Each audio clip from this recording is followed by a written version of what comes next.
Assalamualaikum warahmatullahi wabarakatuh. Waalaikumsalam warahmatullahi wabarakatuh. Bismillahirrahmanirrahim. Alhamdulillahi rabbil alamin. Wassalatu wassalamu ala ashrafil anbiya'i wal mursalin. Sayyidina wa maulana Muhammadin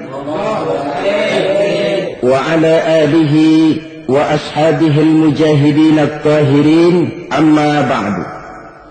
Saudara-saudara kaum muslimin rahimakumullah. Setiap orang dalam kehidupan ini selalu berusaha mencari sesuatu yang bernama bahagia. Setiap hari sejak matahari terbit di sebelah timur, yang disambut dengan kicau murai di dahan dan kokok ayam di kandang, dunia ini penuh dengan berbagai macam kesibukan. Sejak dari petani yang turun ke ladang, pedagang yang berangkat ke pasar, pelajar yang menuju sekolah, sampai kepada pegawai yang berangkat ke kantor, seluruhnya tidak lain untuk mencari sesuatu yang bernama bahagia. Setiap orang menginginkan kebahagiaan dan tidak seorang pun menginginkan kesengsaraan dalam kehidupan ini. Namun nyatanya tidak setiap orang yang ingin bahagia mengetahui jalan yang harus ditempuhnya untuk sampai kepada kebahagiaan itu. Maka pada kesempatan pertemuan kali ini saya ingin menyampaikan sebuah hadis dari junjungan kita baginda Nabi besar Muhammad sallallahu alaihi wasallam yang termuat dalam kitab Mukhtarul Ahadits An-Nabawiyah, di mana beliau bersabda, arba'un min sa'adatil mar'i. Ada 4 perkara yang merupakan tanda dari orang bahagia. Saya mau tanya, di antara saudara-saudara yang hadir di sini, apa ada yang kepengen jadi orang sengsara? Seluruhnya tentu ingin mendapatkan kebahagiaan.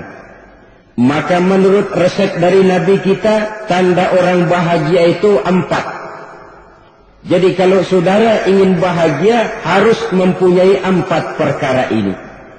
Yang pertama, orang bahagia itu kata Nabi, darun wasi'un. Punya rumah biar bagus asal gede. Enak ngaturnya daripada sudah punya rumah kecil, adanya di pinggir kali, gubuk, kalau hujan bocor, miring lagi, kiamat. Loh, kalau gitu Islam materialis dong. Hadis ini boleh diartikan dengan makna hakiki, arti yang sebenarnya. Boleh diartikan dengan makna majazi, arti kiasan. Kalau dia diartikan dengan arti kias, maka yang dimaksud darun wasi'un ay qalbun wasi'un. Rumah yang luas tidak lain daripada hati yang lapang. Karena di situ kunci kebahagiaan yang sebenarnya. Walaupun kita cuma tinggal di petak berukuran 2 kali 3 meter, kalau hati kita luas rasanya rumah itu. Tapi biar rumah kita halamannya saja puluhan ribu hektar, ada kolam renangnya, kamar tidurnya tidak lagi terhitung. Kalau hati yang menempati rumah itu sempit, maka akan terasa sempit jugalah rumah itu. Tempat bergantungnya tidak lain adalah hati. Marilah kita mencoba melihat berbagai pandangan orang tentang bahagia ini. Ada orang menyangka bahwa bahagia itu kalau dia mendapatkan harta yang sebanyak-banyaknya. Siapa yang banyak harta, dialah raja. Apa yang dia mau, seluruhnya bisa dibeli. Keamanannya, dia bisa menyewa petugas. Seluruh fasilitas untuk menyenangkan kehidupannya bisa dibeli. Pendeknya, hartalah segala-galanya dalam kehidupan. Sampai ada pepatah mengatakan, innad darahima fil amakini kulliha taksur rijala mahabatan wa jalala. Sesungguhnya harta, dinar, dirham, uang di mana-mana selalu bikin hebat orang yang memilikinya. Coba lihat, orang yang punya duit sama yang enggak punya duit, jangan gaya hidupnya, gaya jalannya aja lain. Wahia lisanun liman arada fasahatan, wahia silahun liman arada qitala. Uang adalah senjata yang paling ampuh bagi orang yang mau pergi perang, dan lidah yang paling fasih bagi orang yang mau bicara. Kalau bicara dengan lidah macet, cobalah bicara dengan harta, lancar. Sampai ada pepatah demikian, segalanya bisa diatur dengan harta. Maka di kalangan orang yang berpandangan semacam itu, seluruh kegiatan hidupnya hanya terfokus kepada bagaimana mengumpulkan harta yang sebanyak-banyaknya. Tidak peduli halal haram, tidak kenal sore pagi siang dan malam, tidak sempat sujud, jauh dari agama, jauh dari kehidupan yang bersifat ruhaniyah, jauh dari Allah dan sebagainya. Sampai dalam Al-Quran dikelompokkan dalam kelompok yang dinamakan lumazah. Allazi jama'a malahu wa 'addadah yahsabu anna malahu akhlada. Mereka mengumpul-ngumpulkan harta sebanyak-banyaknya dan menyangka bahwa harta yang banyak itu dapat mengekalkan hidupnya, mengekalkan kekayaannya, mengekalkan kebahagiaannya. Saudara hadirin yang berbahagia, kalau pandangan hidup ini benar, artinya kalau harta memang merupakan satu-satunya hal yang dapat membuat orang bahagia, tentu di rumah mewah tidak akan pernah ada tangis derita. Tentu di satu tempat di mana fasilitas hidup serba menunjang tidak ada yang namanya penderitaan. Tapi suka dan duka, sedih dan gembira, senyum dan tawa adalah milik setiap orang, baik dia punya harta maupun dia tidak punya harta. Nyatalah bahwa harta semata-mata bukan merupakan jaminan bahwa orang akan bahagia, walaupun tanpa harta orang sulit untuk bahagia.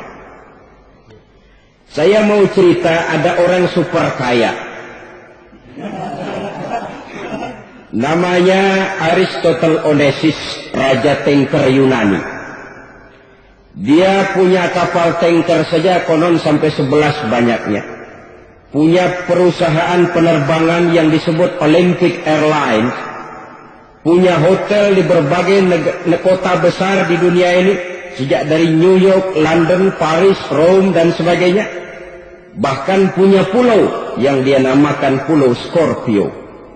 Ini kan namanya sudah kaya nggak tanggung-tanggung, punya pulau.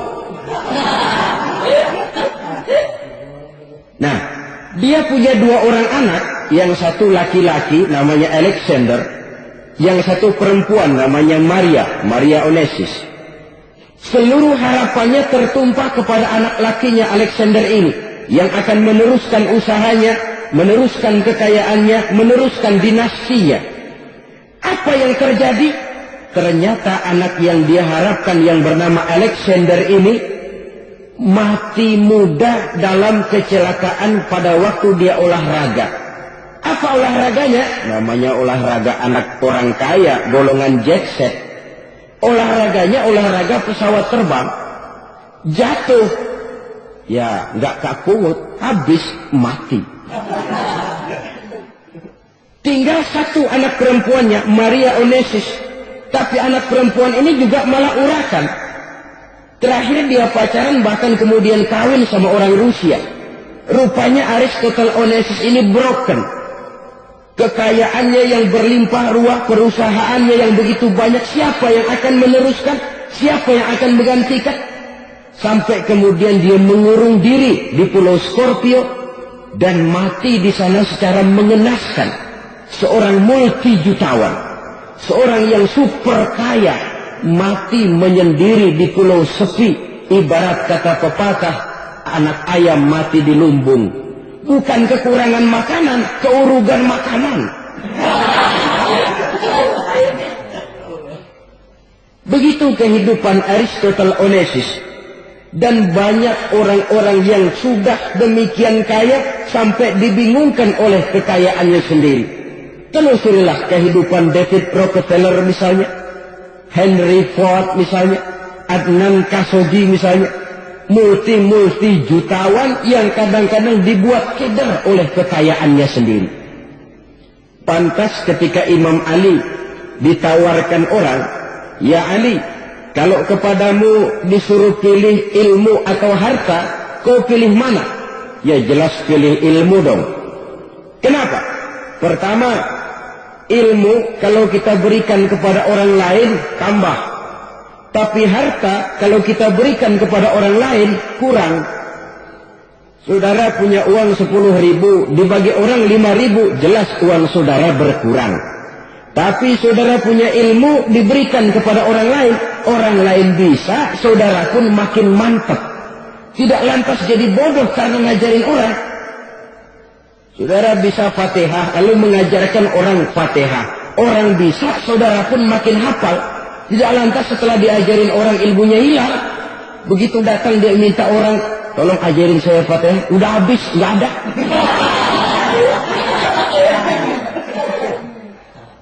Yang kedua kata Imam Ali, ilmu menjaga kita. Kalau harta, kita yang harus jaga.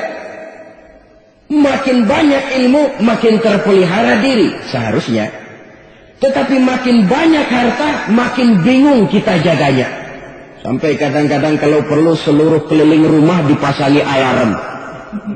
Belum cukup disewakan anjing besar-besar, pasang di depan pintu, awas anjing galak. Masih belum cukup juga cari centeng tukang-tukang kepruk jaga rumah.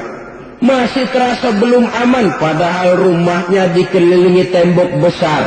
Di balik tembok ada pintu-pintunya tebal. Di balik pintu itu terbuka masuk kamar, kamar pun ada pintunya, pintunya pun kuat. Masuk ke dalam kamar ada lemari, lemarinya pun pintunya kuat, dikunci, kuncinya pun kuat. Tapi terhadap seluruhnya yang timbul cuma sekedar was-was saja. Kesimpulannya sekali lagi, tanpa harta orang memang sulit untuk bahagia. Tapi harta semata-mata tidak merupakan jaminan orang akan bahagia. Dengan hati yang luas, itu modal utama untuk mencapai kebahagiaan hidup. Orang yang hatinya luas, saudara-saudara, punya hati yang lapang, melihat kenyataan hidup ini, dia bersyukur senantiasa kepada Allah. Lantas tidak timbul hasud dan iri hatinya. Oleh karena itu, jiwanya selalu lapang. Kalau tidak, cupik hati namanya. Dangkal pandangan, tidak senang melihat orang lain dapat nikmat, dan itu sering dijadikan contoh. Kalau orang yang lapang dada, dia lihat tetangganya beli TV baru, dia berkata, "Alhamdulillah ya, tetangga kita beli TV, mudah-mudahan kita bisa ikut nonton." Lapang dadanya. Tapi orang yang sempit hati, lihat tetangga beli televisi, meriang. Enggak diapa-apain, meriang. Besoknya dengar tetangga beli motor, makin sakit, ke rumah sakit. Lalu di rumah sakit dengar tetangganya beli mobil, mati. Disiksa oleh perasaannya sendiri. Orang kalau hati sudah sempit dalam hidup, kemanapun dia pergi, sempit rasanya medan kehidupannya. Kemudian kita melihat juga ada orang yang menilai bahwa bahagia itu katanya kalau punya kedudukan yang tinggi, pangkat yang agung, wibawa yang besar. Mungkin betul, tapi mungkin juga tidak. Bergantung kepada hati orang yang punya pangkat itu. Sama dengan harta tadi. Harta akan membawa bahagia kalau dia jatuh ke tangan orang yang berhati lapang. Tapi harta akan jadi bencana kalau jatuh ke tangan hati orang yang sempit. Pangkat akan membawa bahaya kalau jatuh di tangan hati orang yang sempit. Lebih dari itu, kenyataan mengajarkan kepada kita bahwa ternyata pangkat dan jabatan tidak selamanya memberikan kebahagiaan dalam kehidupan. Bahkan resikonya kelewat besar. Beberapa bukti kita bisa ambil dari para pemimpin dunia yang menjadi korban lantaran pangkat dan jabatan yang disandangnya. Saudara ingat Presiden Abraham Lincoln dan John Kennedy dari Amerika? Dibunuh orang. Park Chung-hee dari Korea Selatan, Ziaur Rahman dari Bangladesh, Anwar Sadat dari Mesir, terakhir Indira Gandhi dari India, menjadi korban dari pangkat dan jabatan yang disandangnya dari orang-orang yang tidak senang dia memegang jabatan itu. Dia akan mudah mengundang bencana. Sehingga pantas kalau seorang presiden terkemuka Amerika, Harry Truman namanya, dia mengatakan jabatan presiden itu, kata dia, seperti orang menunggang macan. Naik macan harus kita taiki, kalau enggak dia bakal merekam kita. Ngeri katanya. Adapun orang yang hatinya lapang, kalau dia menerima pangkat dan jabatan, dianggapnya itu satu kesempatan untuk berbuat baik. Tapi orang yang berhati sempit, menerima pangkat dan jabatan, bukan kadang-kadang menerima, malah berusaha setengah mati mencapai dengan segala cara. Kalau perlu jilat atas, jilat atas. Jadi golongan sumuhun dawu. Jadi kelompok kulon nuwun, yes sir, yang kerjanya cuma oke bos. Kalau perlu jilat atas, jilat atas. Kalau perlu injak yang bawah, injak yang bawah. Perlu sikut kiri kanan, sikut kiri kanan. Yang penting pangkat dapat, jabatan dapat. Orang yang semacam ini, kalau sudah mempunyai pangkat dan jabatan, biasanya dia tidak menganggap itu sebagai amanah, tidak menganggap sebagai kesempatan berbuat baik, tapi malah kesempatan untuk memperturutkan hawa nafsunya yang dilatar belakangi oleh kesempitan hatinya tadi. Apalagi kalau orang memperoleh pangkat karena banyak mengeluarkan uang. Seakan-akan pangkat dan jabatan itu sekarang macam proyek, pakai tender. Siapa yang berani bayar segini, naik. Nggak berani, minggir. Padahal logikanya, kalau orang mencapai satu jabatan karena banyak mengeluarkan uang, hampir bisa dipastikan bahwa setelah jabatan itu dia pegang, langkah pertama yang akan dilakukannya ialah berusaha bagaimana uang yang dia keluarkan supaya kembali. Ya paling kurang pulang modal dulu dong. Soal mikirin rakyat, soal nanti, tapi ini modal harus pulang. Itu celakanya kalau orang memperoleh pangkat dan jabatan cuma karena banyak mengeluarkan uang. Jarang orang yang mempunyai keyakinan dan pandangan bahwa pangkat dan jabatan merupakan amanah. Jadi sekali lagi, pangkat dan jabatan mungkin saja membawa kebahagiaan kalau jatuh ke tangan orang yang berhati lapang. Tapi bisa jadi bencana kalau dia jatuh ke tangan orang yang mempunyai hati yang sempit. Terus lagi-lagi stresnya hati yang lapang.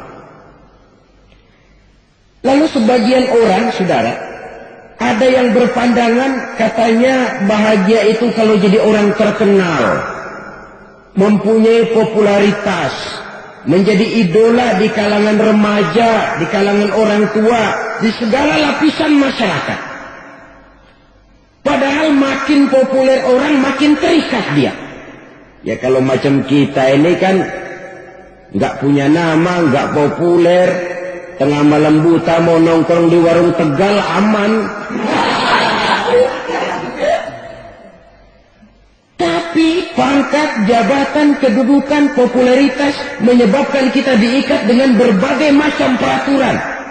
Cuma mandi sama ke WC saja yang nggak dikawal.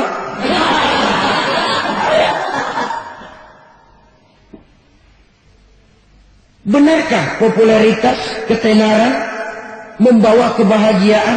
Mungkin. Ya, tapi mungkin juga tidak. Kenapa? Banyak orang-orang populer yang mengakhiri hidupnya secara tragis. Kita ambil beberapa nama.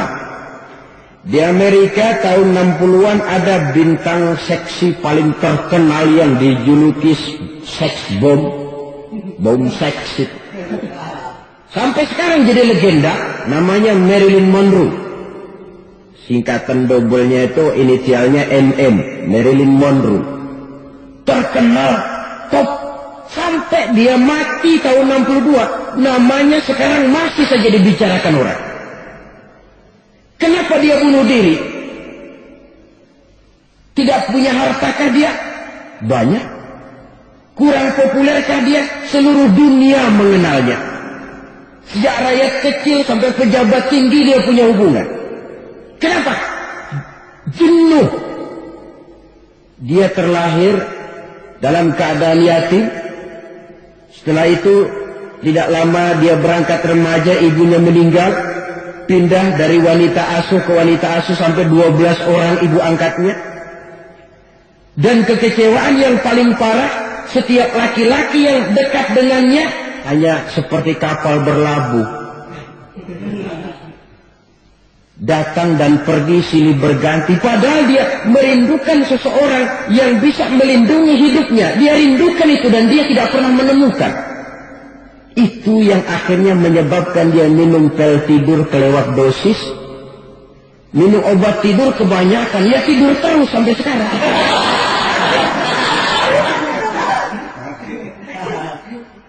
Dia mengakui, saya telah memiliki ketenaran, tapi saya tidak pernah hidup dalam ketenaran itu. Saya pandai main sandiwara, tapi saya ingin hidup dalam alam yang real sebagaimana umumnya orang. Itu yang dia rindukan. Menyusul jejak yang namanya Marilyn Monroe ini, Billie Holiday, saudara kenal tentu, di rumah sakit dirawat. Dia juga minum obat overdosis, mati lagi. Jimi Hendrix minum obat tidur overdosis kelewat batas, mati lagi.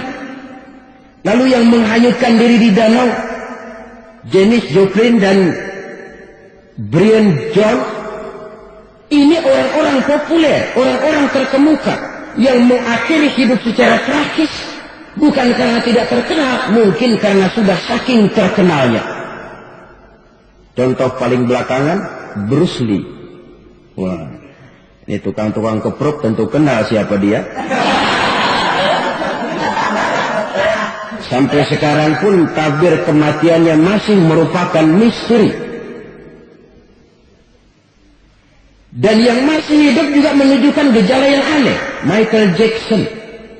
Rumahnya di Beverly Hills itu dijaga sedemikian rupa. Dan dia selalu curiga kepada setiap makanan. Harus steril, bersih dari segala macam kimia. Kemana dia pergi? Itu tukang-tukang keprok sudah selalu menjaga dan mengawal.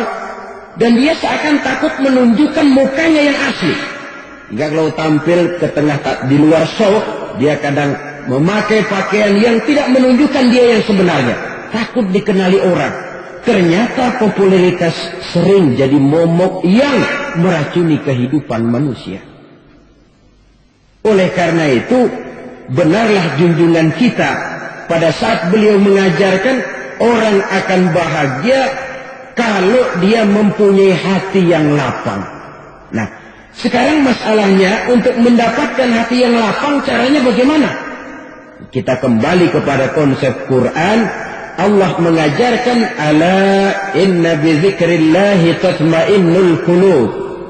Ketahuilah bahwa dengan banyak mengingat Allah hati akan tenang, jiwa akan lapang.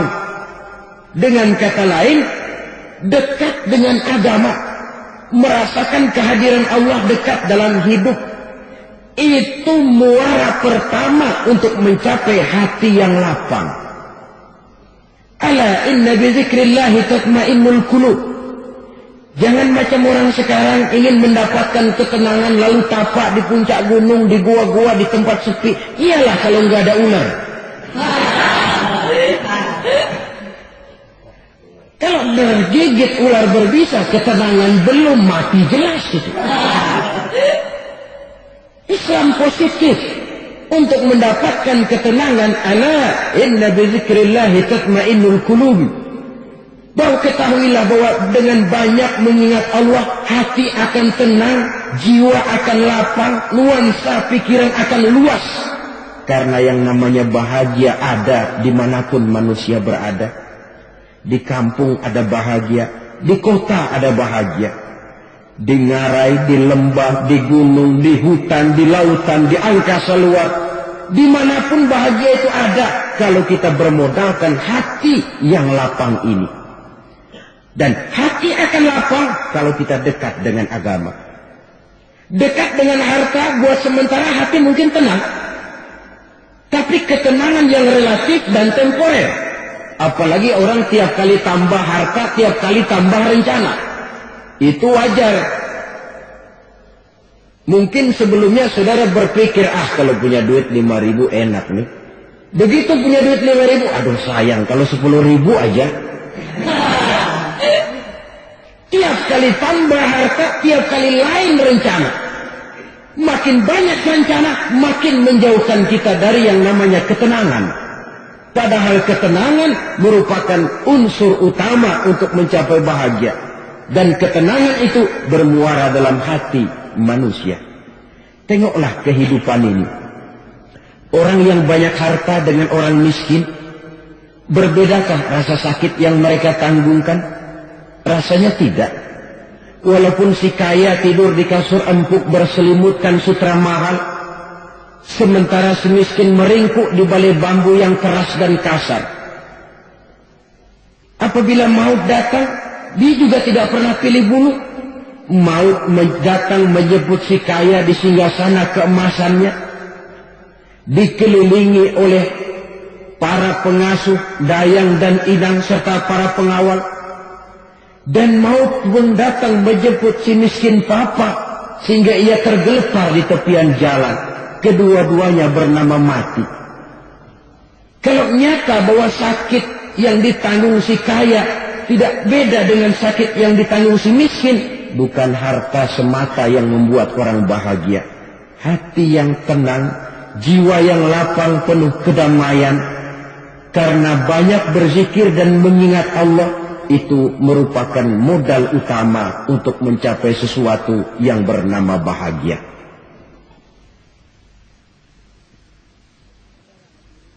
Saudara hadirin yang saya hormati, inilah yang pertama dari 4 ciri yang digambarkan oleh Nabi tentang tanda-tanda orang bahagia. Dan harus berangkat dari yang pertama ini, hati yang lapang. Ini yang harus kita miliki lebih dahulu. Baru nanti akan menyusul kepada poin yang ketiga, kedua, dan selanjutnya. Sebab kalau hati sudah terisi dengan jiwa yang lapang, seluruh persoalan insya Allah akan bisa kita atasi dengan sebagaimana mestinya.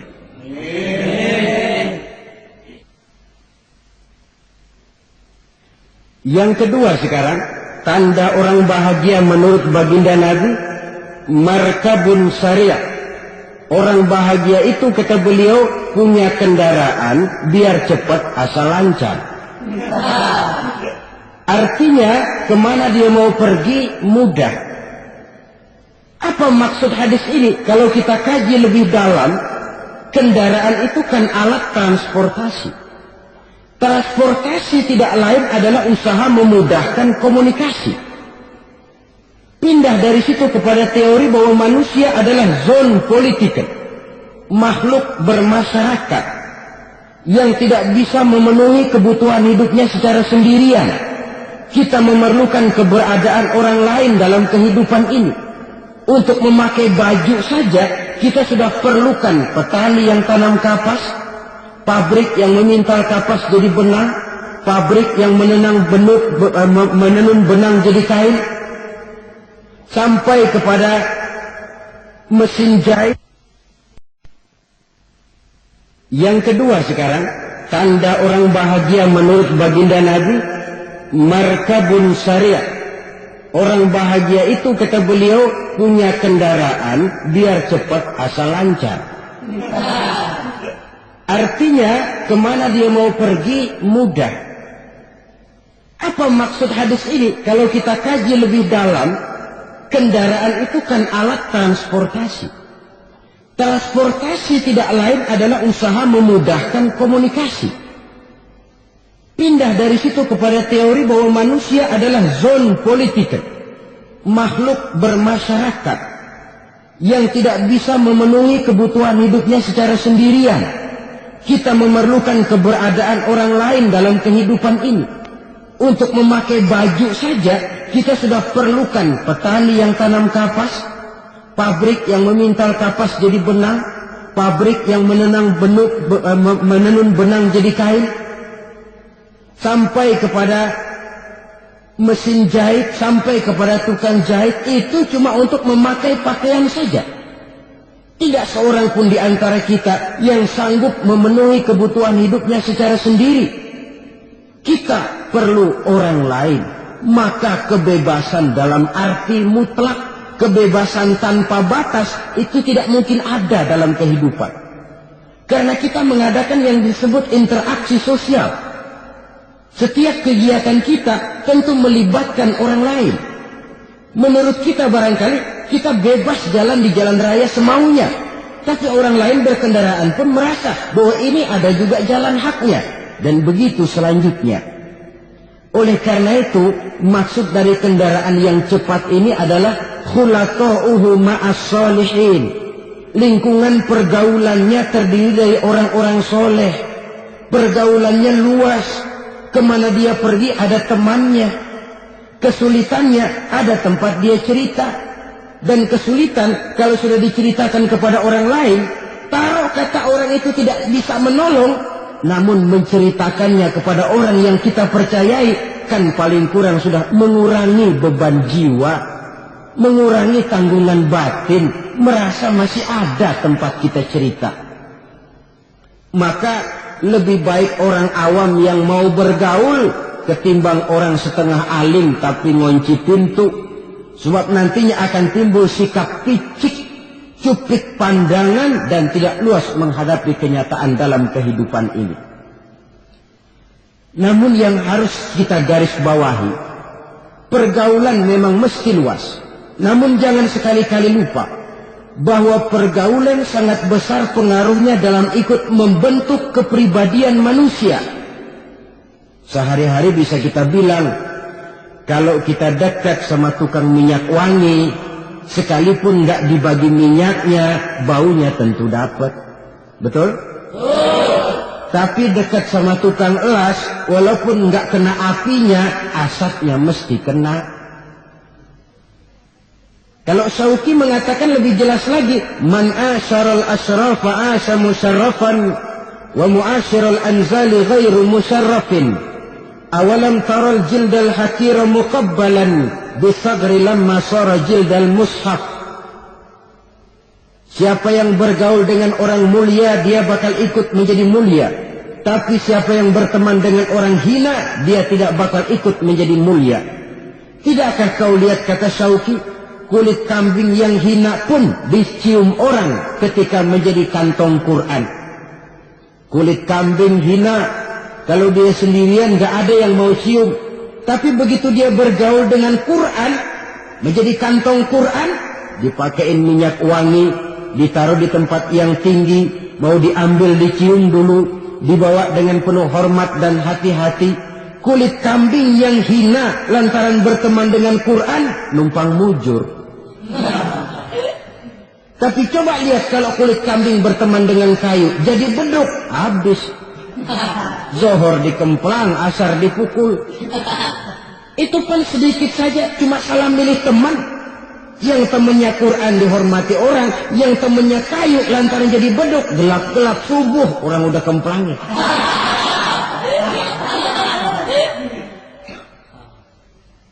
Maka terutama kepada adik-adik remaja yang masih mencari identitas diri, yang ibarat kaset masih kaset kosong, mudah diisi oleh apapun, pandai-pandailah memilih teman dalam bergaul.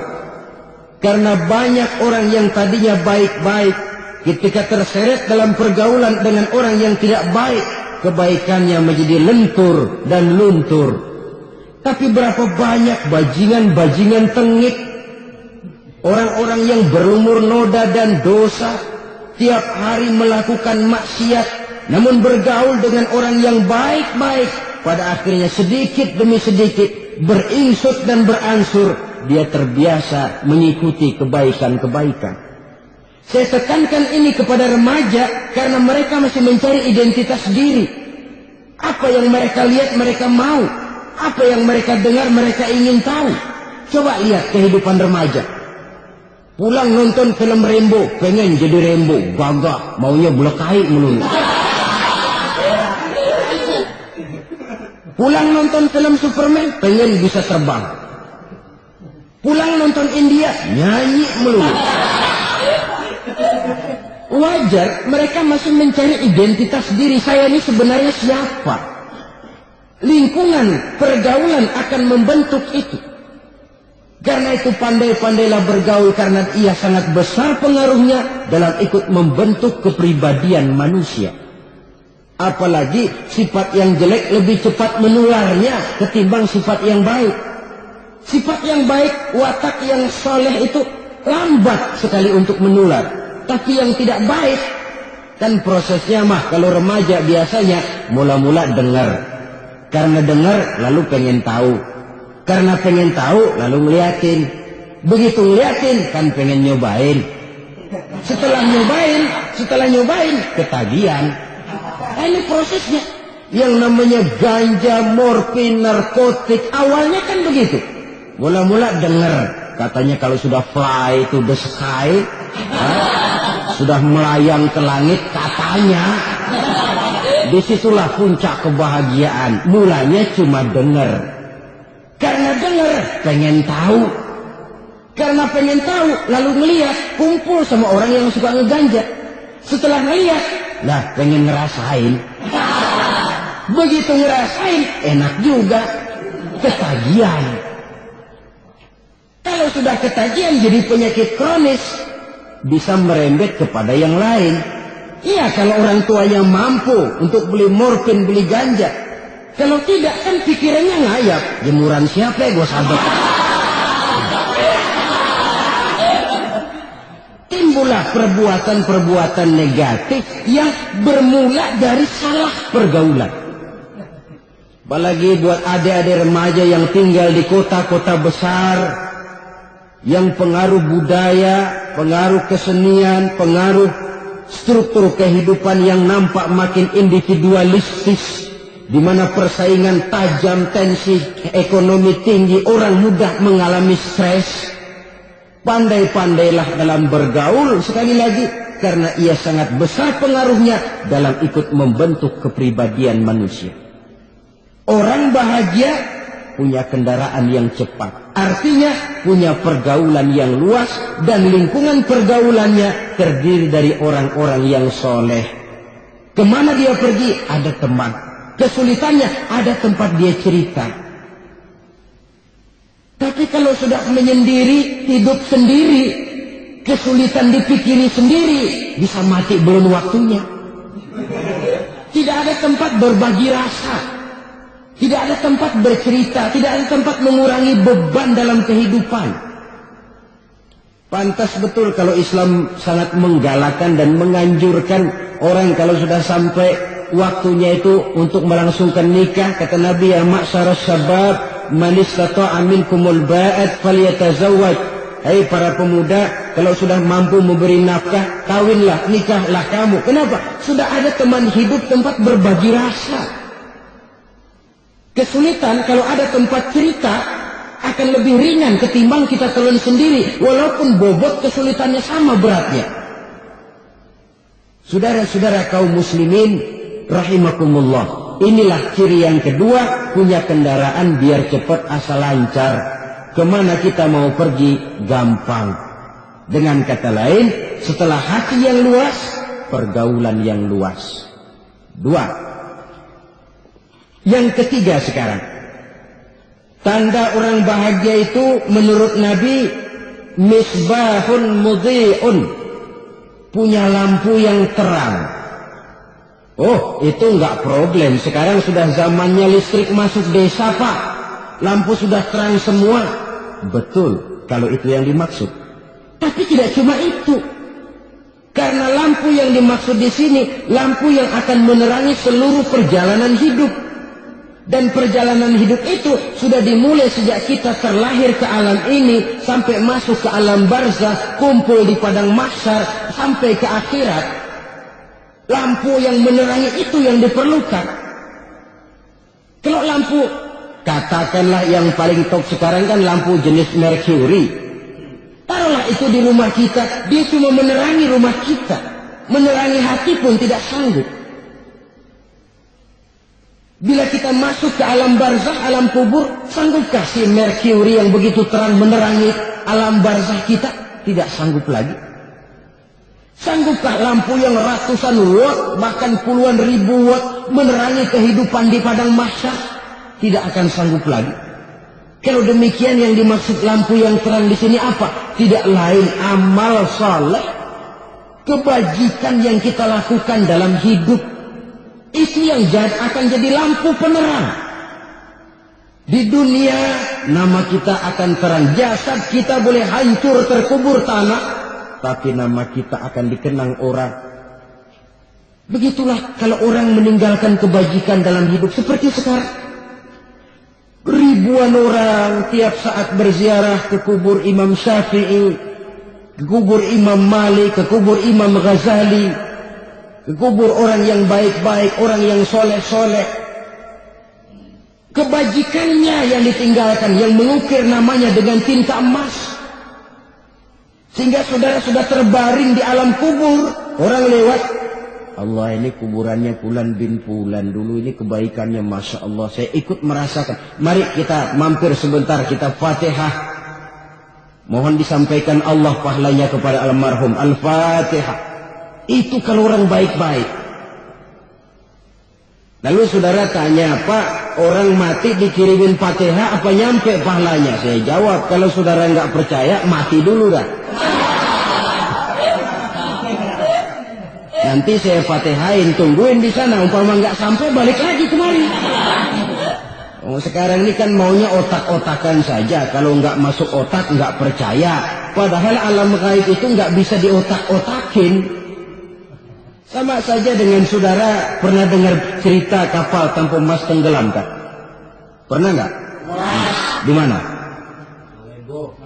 Di laut Masalembo. Begitu ketampung emas tenggelam, ratusan penumpang itu terjun ke laut, dipermainkan gelombang, berjuang menghadapi maut.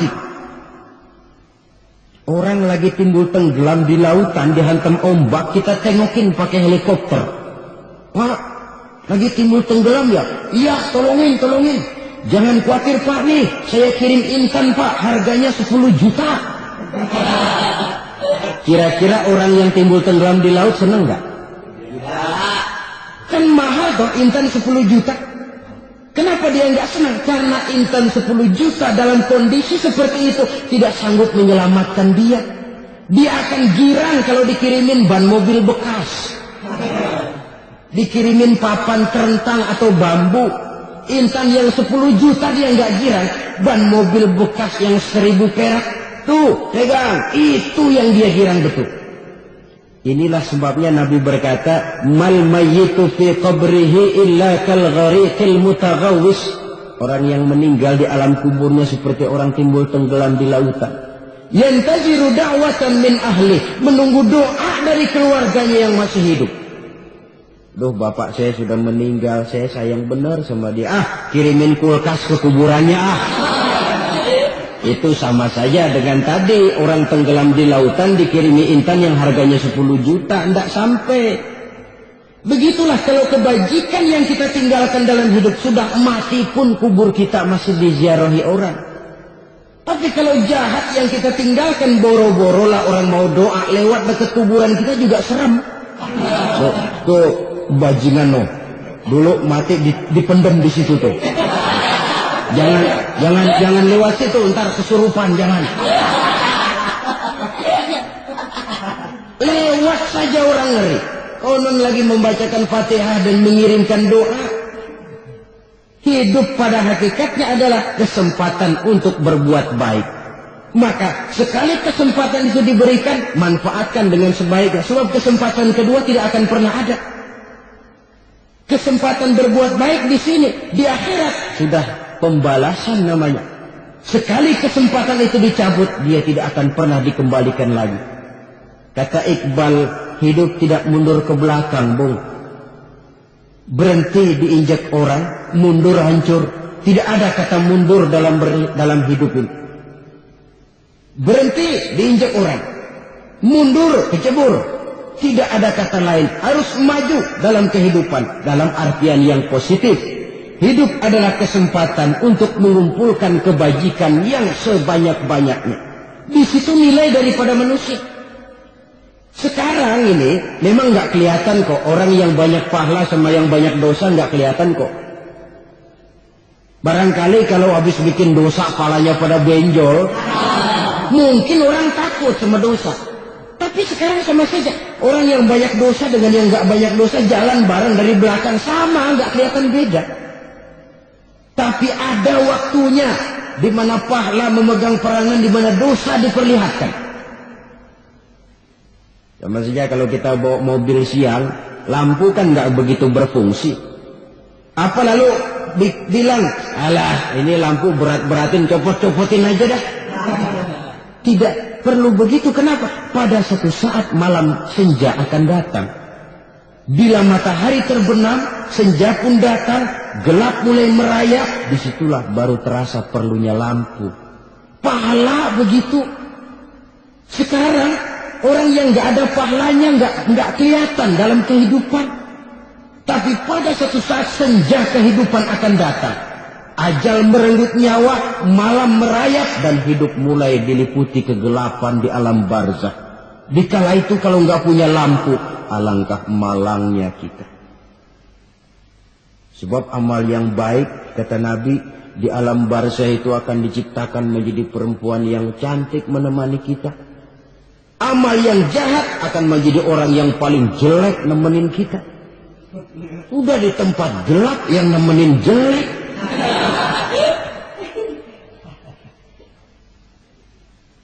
Kaum muslimin rahimakumullah.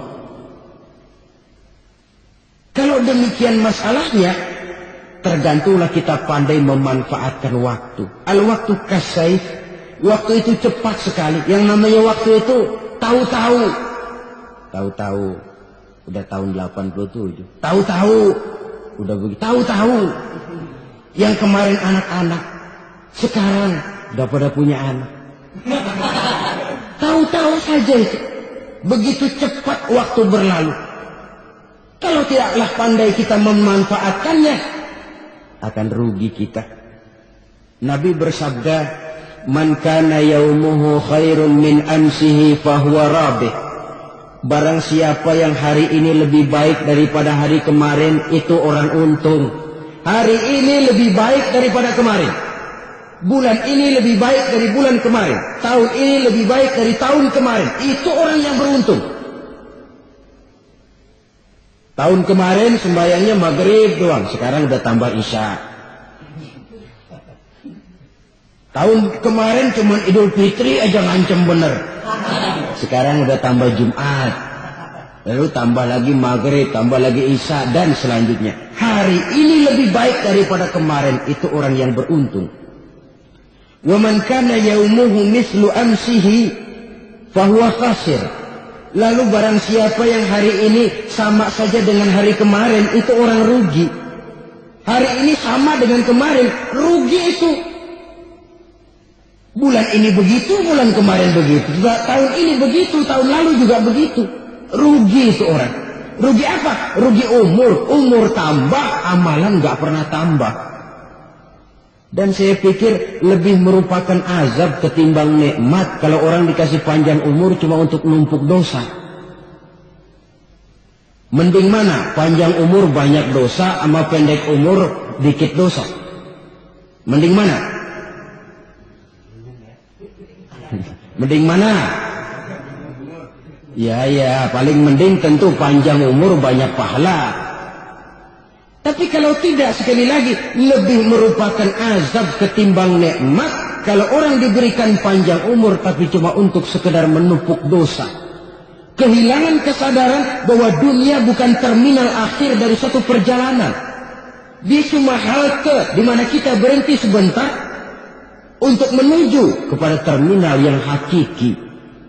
Saudara-saudara kaum muslimin rahimakumullah. Inilah lampu yang akan menerangi kehidupan. Amal yang kita lakukan di dalam kehidupan. Jadi yang dimaksud dengan lampu yang terang, kebajikan yang kita kerjakan dalam hidup. Nah, setiap orang di awal tadi saya bilang ingin bahagia. Bahagia itu kan hakikatnya kumpulan senang dan selamat. Senang, selamat. Apa bedanya? Senang tapi tidak selamat, nggak bahagia. Selamat tapi nggak senang, nggak bahagia orang. Contoh, kalau orang korupsi, duitnya banyak, senang dia, tapi keselamatannya. Ada tentara baris di samping rumahnya udah bingung, padahal tentara latihan. Tentara cuma latihan dia bingung. Senang, tapi karena keselamatannya tidak terjamin, dia tidak bahagia. Sebaliknya pegawai negeri jujur benar cuma segaji-gajinya. Selamat nggak korupsi, tapi melarat, ya nggak bahagia juga, kurang senang. Kesenangan dan keselamatan untuk dunia saja, ya sekali lagi. Kalau cuma sekedar untuk dunia saja, bisa dibeli pakai uang. Bisa dibeli pakai uang. Saudara ingin selamat, bisa dibeli pakai uang. Saudara ingin senang, bisa dibeli dengan uang. Tapi setelah mati, masuk ke alam barzah, habis kekuasaan uang. Nggak bisa lagi beli keselamatan pakai uang. Tidak mungkin lagi membeli kesenangan dengan uang. Di situ pahala yang megang peranan. Makin banyak pahala, makin banyak saham untuk membeli kesenangan dan keselamatan untuk memperoleh yang namanya bahagia. Dan jangan lupa loh, di alam barzah kita nggak sebentar menunggu datangnya kiamat. Nah iya, kalau kita begitu dikuburin terus kiamat datang, untung. Tapi kalau masih harus 1000, 2000, puluhan ribu tahun yang akan datang dalam satu penantian yang begitu lama tanpa saham untuk memperoleh kebahagiaan, satu kemalangan yang tidak ada pernah putus-putusnya. Janganlah tergelincir oleh kebahagiaan sebentar yang menipu dengan mengorbankan kebahagiaan hakiki yang berjangka panjang. Apa artinya senyum sejenak kalau harus ditebus dengan tangis seumur hidup? Biarlah kita minum jamu, pahit memang, getir memang, tapi kan besok badan sehat. Daripada sekarang minum sirup, manis memang, enak memang, tapi bibir pada jontor besoknya. Sirawan, batuk, nggak karu-karuan. Banyak orang tertipu oleh kesenangan yang sebentar. Padahal laisa kullu ma yalma'u zahaban. Belum tentu semua yang berkilat itu emas. Belum tentu semua yang gemerlap itu intan. Karena itu, marilah manfaatkan kesempatan yang diberikan Allah ini untuk mengumpulkan kebajikan yang sebanyak-banyaknya. Yang terakhir sekarang, yang keempat, tanda orang bahagia kata Nabi. Zaujatun salihah. Orang bahagia itu tanda yang keempat kata Nabi, punya istri biar cakep asal taat. Udah surga itu. Cakep taat. Istri kayak gitu, kalau belum mati jangan dikuburin dulu. Sudah cakep taat lagi. Tapi kadang-kadang enggak, udah jelek ngadat melulu. Apa yang mau dipilih? Sebab itu Quran mengatakan istri pakaian untuk suami, suami pakaian untuk istri. Kenapa suami istri diibaratkan pakaian? Alangkah tingginya gaya bahasa Quran ini. Suami istri teman hidup, hidup perjalanan panjang. Sejak kita dalam rahim sudah ada hidup kan di sini. Sampai ke alam dunia, masuk ke alam barzah, kumpul di padang mahsyar sampai menuju akhirat, itu perjalanan hidup. Carilah istri atau suami, teman hidup yang membawa manfaat tidak hanya kehidupan di dunia ini, sampai di alam barzakh, sampai di padang mahsyar. Suaminya mungkin meninggal lebih dulu, atau istrinya mungkin meninggal lebih dulu, tapi suami atau istri yang masih hidup berbuat kebajikan. Suami saya meninggal, ada hartanya, saya sedekahkan, niat pahala untuk almarhum suami saya. Ini teman hidup. Tidak dibatasi dan tidak bisa dipisahkan oleh maut sekalipun. Zohirnya mungkin pisah, badannya mungkin pisah, tapi hatinya, jiwanya, kebersamaannya dalam menghadapi kehidupan. Karena itu, saudara-saudara, bahasa Quran indah. Suami istri diibaratkan seperti pakaian. Apa fungsi pakaian? Pertama, pakaian jadi kebanggaan. Artinya, suami harus menjadi kebanggaan istri, istri harus jadi kebanggaan suami. Yang kedua, pakaian itu kan fungsinya menutup aurat. Artinya, sesama suami istri harus saling menjaga kekurangan masing-masing. Jangan malah sesama suami istri saling membongkar rahasia dan aibnya sendiri-sendiri. Istrinya diceritain jeleknya di mana-mana, atau suaminya dibongkar rahasianya di pasar umum. Itu sudah tidak lagi berfungsi sebagai pakaian. Kenapa semua ini diperlukan? Karena kita menyadari bangsa yang baik terdiri dari masyarakat yang baik. Masyarakat yang baik merupakan susunan dari warga yang baik. Warga yang baik adalah terdiri dari rumah tangga yang baik. Dan rumah tangga yang baik merupakan susunan dari pribadi yang baik. Dari situ langkah dimulai. Membangun suatu bangsa yang baik diawali dengan membangun rumah tangga yang baik, dengan menciptakan pribadi-pribadi yang baik. Sehingga dari sini diharapkan berkembanglah nilai-nilai kebaikan. Orang akan bahagia mempunyai istri yang soleh. Kenapa? Tidak ada seorang suami bisa sukses jadi apapun dia, apapun profesinya, dokterkah, kiaikah, mubalikah, petanikah, pengusahakah, pejabat tinggikah, tidak ada seorang suami yang bisa sukses tanpa peran serta istrinya. Walaupun memang peranan itu tidak begitu kelihatan, tapi sangat menentukan. Karena itu, saudara hadirin yang saya hormati, Islam sangat menghargai kaum wanita, memberikan kedudukan yang tinggi sepanjang tidak mematikan kodrat kewanitaannya. Nah, kalau sudah kesuksesan ini diawali dari rumah tangga, karier di masyarakat mudah untuk dikejar.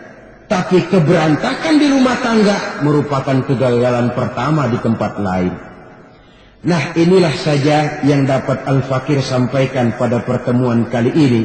Terima kasih banyak atas segala perhatian. Mohon maaf atas segala kekurangan. Usikum wa nafsi bitaqwallah. Wassalamualaikum warahmatullahi wabarakatuh. Waalaikumsalam.